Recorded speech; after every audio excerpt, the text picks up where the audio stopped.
So a white lady on the live talking about the Karmelo Anthony case called me a race baiter.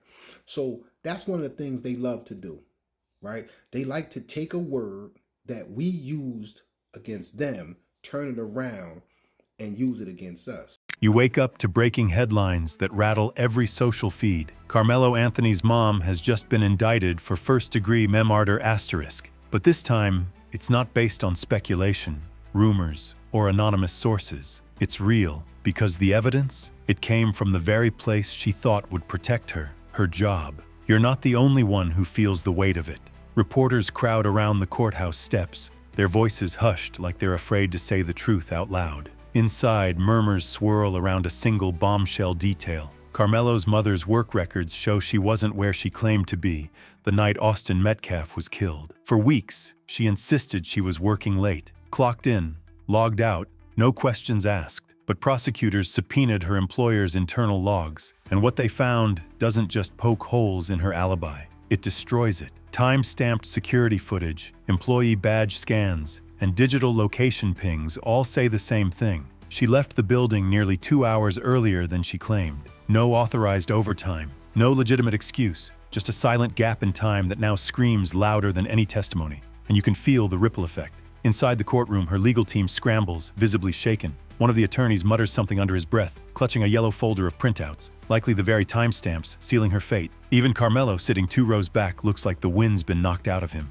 His head's down. His hands are shaking. And now everyone's asking the same question. If she lied about where she was that night, what else is she hiding? Would you believe your own mother if her job record said otherwise? The courtroom's energy shifts from curiosity to tension as the prosecution plays back the employer surveillance footage. You watch alongside everyone else as grainy black and white clips show Karmelo's mother walking out of the staff entrance at 6:12 p.m., almost 2 full hours before she claimed to have left. Her gait is hurried, her bag clutched tightly. No casual conversation, no clock-out scan at the front desk, just a quiet, unnoticed exit. You hear a few gasps in the room. One juror leans forward, another crosses her arms, eyebrows raised. Even the judge glances over his glasses as if silently asking, "Are we really seeing this?" This was the moment that cracked her story. In prior interviews, she doubled down, telling detectives she'd stayed until after 8 p.m., that coworkers could confirm her presence. But when investigators followed up, the coworkers told a different story. One said, "I assumed she was still around, but I didn't see her after lunch." Another said she often snuck out early on quiet nights. But this was the first time it mattered. Prosecutors wasted no time. They didn't just stop at the cameras. They pulled parking garage logs. No re-entry. No phone pings from inside the building. Instead, cell tower data placed her phone moving toward the outskirts of town by 6:25 p.m., right around the time Austin Metcalf was last seen alive. And the most chilling part? She never texted anyone to explain. No excuse, no emergency, just complete digital silence until almost 11 p.m., when she finally sent a single message to her husband. Everything's done, heading home. Now the gallery is buzzing. The silence in her timeline, the lie in her alibi, and the question no one can ignore. Was that message a routine check-in or a coded confession? You sit back as the prosecution unveils the next piece of evidence, and it's not digital, it's human. A former supervisor from the company takes the stand, looking visibly uncomfortable but determined. His voice is steady as he confirms what the surveillance footage already suggested. She was not authorized to leave early, and she didn't notify anyone. He pauses, glancing toward the defense table where Karmelo's mother avoids eye contact. She was scheduled to close that night, but when our night manager arrived around 6:30, she was already gone. You can feel the oxygen leave the room, and at that moment, it stops feeling like a question of if she was involved. Now it's about how deep. The room knows it, you know it, and you wonder, if her job was her cover story, what else was built on a lie? You watch the courtroom doors swing open one last time that day, and in walks the lead detective. A no-nonsense woman with years of service etched into the sharp lines of her face. The jury straightens up. Even the judge leans forward slightly. What she's about to say could cement everything. She opens a manila folder, revealing a printed timeline. Not just cell pings, not just surveillance, but a minute-by-minute breakdown of Karmelo's mom's location. From the moment she left work early to the exact window when Austin Metcalf was killed. "We tracked her license plate through 5 traffic cams," the detective says, pointing to each timestamp. "She turned off the main road and into a back neighborhood. No reason to be there, no relatives, no errands, just a gap in her story. And then it hits. The camera catches her car circling near the Metcalf home. Not once, twice. There's no direct footage of the crime, she continues. But this is within 2 blocks, less than 15 minutes before the estimated time of death. The air in the courtroom is heavy. You glance over at the Metcalf family. They're locked in, eyes burning with restrained fury. Then, the detective drops the final card. She texted Karmelo right after the time of death. Handled. Get home. Delete everything. The entire courtroom jolts. Even the stenographer's hands slow. The judge calls for order as murmurs ripple through the gallery. Karmelo stares straight ahead. No expression, no movement. But you can tell he's hearing that message in his own voice. Over and over. And just like that, the case stops being about loose suspicions. This is now a coordinated act, a family secret, a digital breadcrumb trail, and a single text that could send her away forever. So now people are asking, was Karmelo just a son trying to protect his mom, or a co-conspirator from day one? You can hear the slow exhale from the gallery as the courtroom lights dim slightly for the next piece of evidence, surveillance footage. The DA cues it up like a movie scene,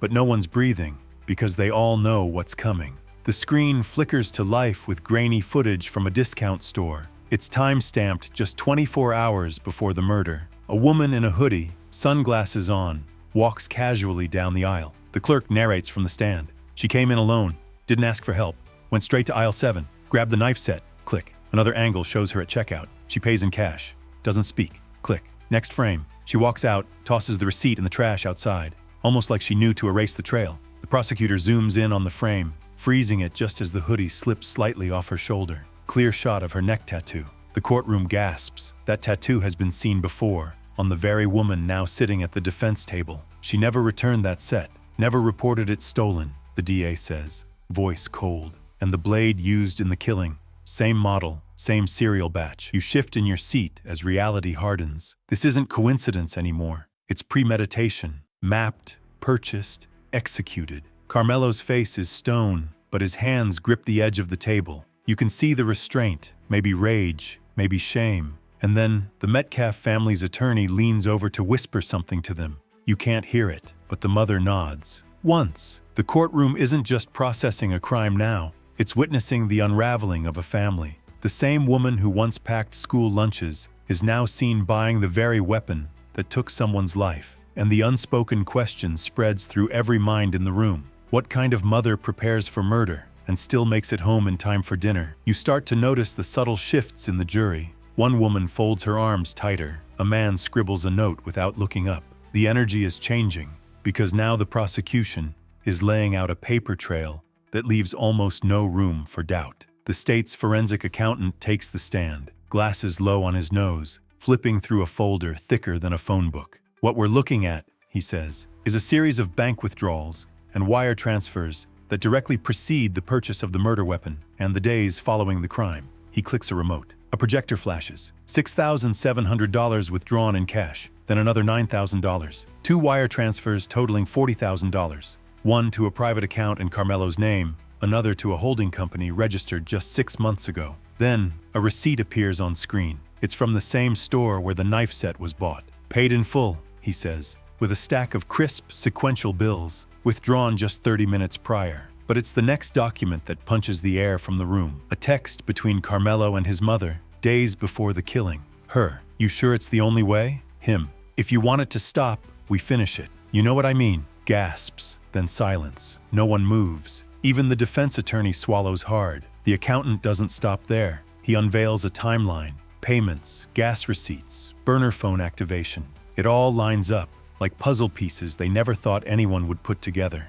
And then the bombshell, another text, this time after the murder. Her, we did what we had to do. I'd do it again. You glance at the jury again. Their faces say it all. They're no longer wondering if she did it. They're wondering why she ever thought she could hide it. The final blow doesn't come from the prosecution. It comes from Karmelo himself. The court calls him to the stand. He walks slowly, no cuffs, no shackles, just a son caught between loyalty and truth. He's been silent through it all, but now every eye is on him. Even his mother can't meet his gaze. You expect defiance. You expect damage control. Instead, you get heartbreak. Karmelo's voice cracks before he even finishes the oath. He grips the edge of the witness stand, blinking hard. They weren't monsters, he says quietly. But that night, something changed. He goes on to describe the days leading up to the murder, the arguments, the paranoia, the fear his mother carried like a shadow. But then he drops the weight no one saw coming. I told her to handle it. I didn't ask how. The judge leans forward.